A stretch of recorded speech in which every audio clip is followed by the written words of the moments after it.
Welcome back to my YouTube channel. आज हम आपकी वर्कशीट करने वाले हैं, वर्कशीट नंबर 24, यानी कार्यपत्रक आपका इसमें 24 है। तो इसे ये जो आपकी वर्कशीट है 21 दिसंबर की वर्कशीट आई है और ये सामाजिक विज्ञान यानी कि भूगोल की वर्कशीट है क्लास 6 के लिए। यहाँ बच्चे आप अपना नाम लिखोगे, यहाँ पे अपने क्लास टीचर का नाम लिखोगे। तो अपनी नोटबुक फटाफट निकाल लो, मैं आपको साथ के साथ इसका सॉल्यूशन कराती रहूँगी।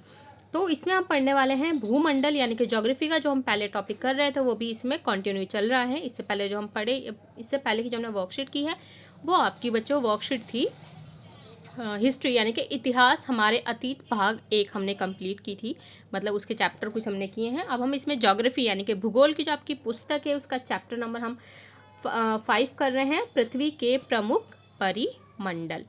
तो फटाफट अपनी जल्दी से एसएसटी यानी कि सामाजिक विज्ञान की कॉपी निकाल लें, नोटबुक निकाल लें, उसी में ही हम इसे करने वाले हैं। तो आइए हम पढ़ते हैं भूमंडल। पृथ्वी एकमात्र ऐसा ग्रह है जहाँ जीवन है, यानी कि पृथ्वी ही ऐसा ग्रह है जहाँ पे जीवन है, बाकी ग्रहों पे जीवन नहीं है। मानव यहाँ जीवित रह सकता है क्योंकि जीवन के लिए आवश्यक तत्व जैसे भूमि, जल, हवा, ये कहाँ पृथ्वी पर ही मौजूद है। पृथ्वी को नीला ग्रह कहा जाता है। पृथ्वी को बच्चों कैसा ग्रह कहा जाता है? नीला ग्रह कहा जाता है। क्यों कहा जाता है? तो आइए हम आगे बढ़ते हैं। क्योंकि पृथ्वी का 71% भाग पानी से घिरा है और 29% भाग ठोस भूमि के रूप में है।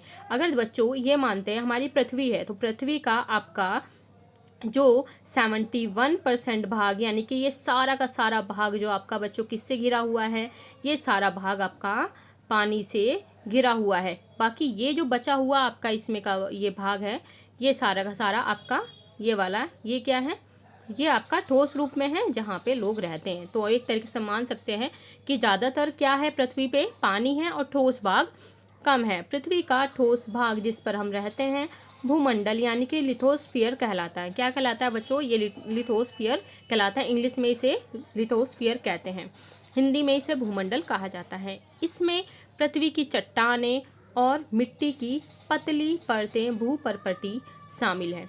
इसमें देखो पृथ्वी की चट्टानें भी शामिल है, मिट्टी भी शामिल है, यानी कि भूपर्पटी। भूपर्पटी कैसे? तो आइए हम इसे देखते हैं कि भूपर्पटी कैसे इसे कहा जाता है। ये मान लो बच्चों ये है आपकी पृथ्वी। इस पृथ्वी की जो सबसे ऊपरी लेयर होती है, यानी कि जस्ट इससे टच में,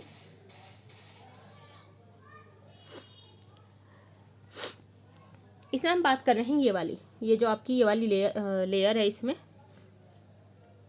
ये बच्चों पतली सी जो लेयर मैंने बनाई है, जो आपका ब्लू और आपके येलो कलर के बीच में जो लाइन है, ये क्या है आपकी परपटी। इसको क्या बोला जाता है? भूपर्पटी। इसी में ही आपके सारे के सारे जो इसमें बोला जा रहा है चट्टानें, मिट्टी, इसी में शामिल है।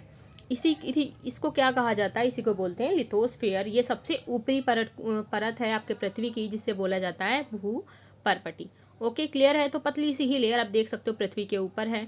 आगे चलते हैं हम, इसके आगे जो है इसमें लिथोस्फीयर के बारे में थोड़ा सा दिया हुआ है। शब्द की उत्पत्ति देखेंगे। ग्रीक भाषा में लिथोस्फीयर का अर्थ है पत्थर, एटमोस का अर्थ है वाष्प, और यूडर का अर्थ है जल, और बायोस का अर्थ है जीवन। तो आपके ग्रीक भाषा में इन शब्दों का जो अर्थ ये है, ग्रीक भाषा से जो इनके शब्दों की उत्पत्ति हुई है वो। तो जैसे बच्चों आप इस चित्र में देख सकते हो, एक बार हम इस चित्र को भी समझते चलेंगे। तो ये देखो, ये सारा पानी है, ये क्या है? हाइड्रोस्फीयर यानी कि जल मंडल है। और ये आपका सारा, ये बच्चों जितनी आपकी पृथ्वी वगैरह देखने को, ये ऊपर की परपटी जो मैंने आपको पतली सी लेयर दिखाई थी पृथ्वी की, उसी की ही बात हम कर रहे हैं। इसमें देखो आपके पर्वत भी हैं, पठार भी हैं, मैदान भी हैं।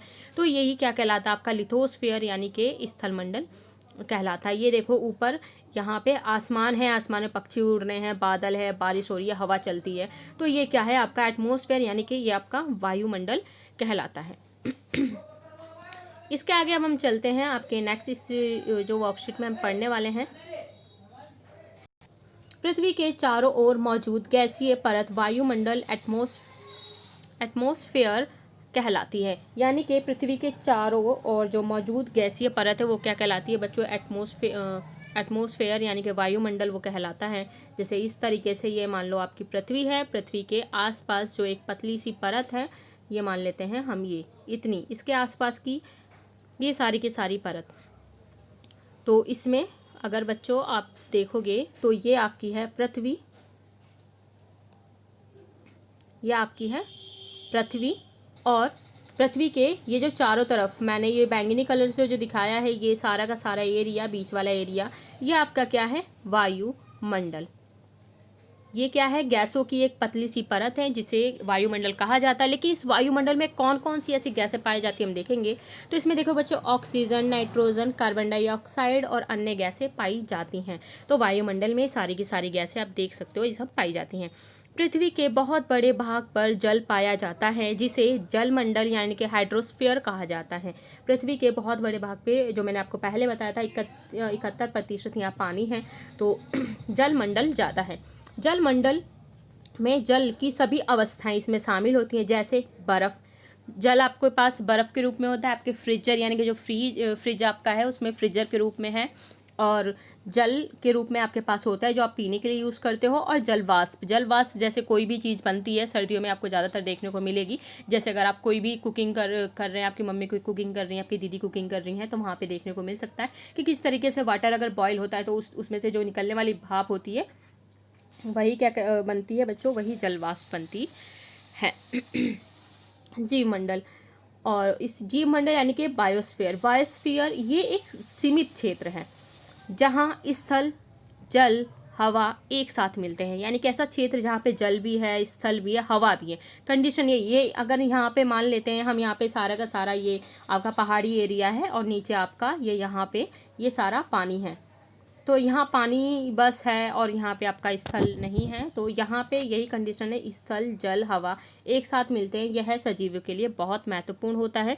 तो बायोस्फीयर क्या है, एक सीमित क्षेत्र है, और जहाँ स्थल, जल, हवा एक साथ मिलेंगे वो क्या कहलाता है, सजीव के लिए बहुत महत्वपूर्ण होता है। तो इतना आपको क्लियर होगा। और जलवाष्प भी अगर आपको वाष्प देखना भी है तो जैसे हम पानी गर्म करते हैं या कुछ भी कुकिंग करते हैं, उसको प्लेट से ढक दो, प्लेट उठाने के बाद प्लेट के आप नीचे के साइड देखो काफ़ी बूंदे बूंदे वहाँ बन जाती है। तो इस तरीके से देख सकते हो। तो इसकी वर्कशीट में हमने इसे कंप्लीट किया है। इसके वर्कशीट आपके जो अपने आसपास चीज़ें देखते हो वही इसके बारे में आपको बताया गया है, ताकि एक नॉलेज बच्चों में होनी चाहिए। तो ज्योग्राफी काफ़ी इंटरेस्टिंग होती है, तो इसी तरीके से आगे भी हम ज्योग्राफी को पढ़ेंगे। तो आइए हम देखते हैं पृथ्वी के 4 परिमंडल कौन कौन से, इन्हें हमें करना है। तो आइए बच्चों हम इसको करते हैं। तो हम इसके करेंगे 4 परिमंडल। तो बच्चे आप फटाफट ये क्वेश्चन नंबर फर्स्ट नोट कर लो, हम इसे लिखना स्टार्ट करेंगे। आप ये क्वेश्चन नोट कर लो, मैं यहाँ पे इसे लिखती हूँ। तो हम करते हैं क्वेश्चन नंबर फर्स्ट, इसके 4 परिमंडल हमें करने हैं। तो पहला है भूमंडल, जो हमने अभी किया था, पहला है भूमंडल, इसे फटाफट नोट करोगे आप। उसके बाद है जीवमंडल, जीवमंडल। इसके बाद थर्ड है बच्चों, क्वेश्चन नंबर फर्स्ट की हम बात कर रहे हैं, अभी क्वेश्चन नंबर फर्स्ट कर रहे हैं, भूमंडल, जीवमंडल और वायुमंडल। थर्ड आपका है वायुमंडल, और उसके बाद फोर्थ आपका है जलमंडल। ओके, तो हो गया। इसमें बच्चों आप देख सकते हो यहाँ आपका है ये भूमंडल पहला, दूसरा जीवमंडल, तीसरा आपका वायुमंडल, चौथा आपका है जलमंडल। क्लियर है?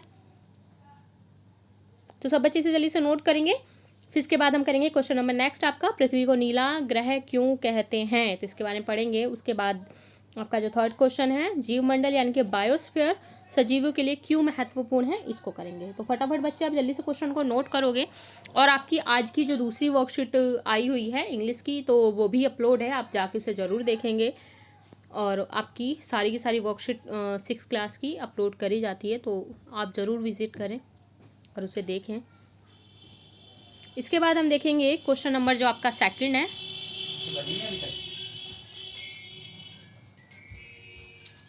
एक क्वेश्चन कंप्लीट हो गया है, सेकंड क्वेश्चन हम करते हैं। आइए चलते हैं। पृथ्वी को नीला ग्रह क्यों कहते हैं, तो पृथ्वी को नीला ग्रह क्यों कहते हैं, ये आपका आंसर वर्कशीट में ही है, तो आप यहीं से नोट कर लोगे। पहले आप क्वेश्चन नोट कर लो, उसके बाद आप इसे नोट कर लो। क्योंकि जीवन के लिए आवश्यक तत्व, ये आपका यहाँ से हो जाएगा। पृथ्वी को नीला ग्रह कहा जाता है, पृथ्वी को नीला ग्रह कहा जाता है क्योंकि पृथ्वी का 71% भाग पानी से घिरा है और बाकी ये ठोस रूप में। तो क्वेश्चन नंबर 2 का आपका ये आंसर है।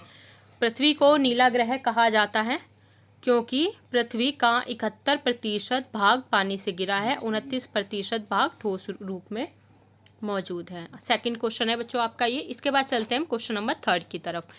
क्वेश्चन नंबर 3 हम देखेंगे, जीव मंडल सजीवों के लिए क्यों महत्वपूर्ण है। तो ये भी आपका वर्कशीट में ही है, इसलिए मैं इसे नहीं लिखवा रही हूँ। तो आप इसे यहाँ लिख लोगे। आप इसे ये पूरी लाइन बच्चों, ये पूरा का पूरा ये एक लाइन आप इसे नोट कर लोगे तो आपको क्वेश्चन नंबर ये हो जाएगा कंप्लीट।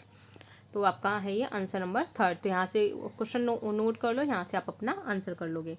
तो जिसको मैंने यहाँ पे सर्कल किया है ये पूरा का पूरा आपका इसमें आ जाएगा ये।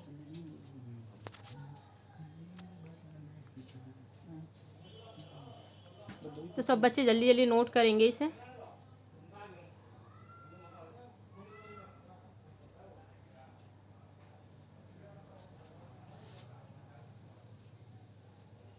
ये है आंसर नंबर आपका 3। तो फटाफट बच्चे से नोट करेंगे, आंसर नंबर 3 है आपका ये। ओके, और सेकंड मैंने बता दिया है, एक बार और मैं आपको बता देती हूँ। सेकंड आपका यहीं से था, पृथ्वी को नीला ग्रह कहा जाता है। ये सेकंड।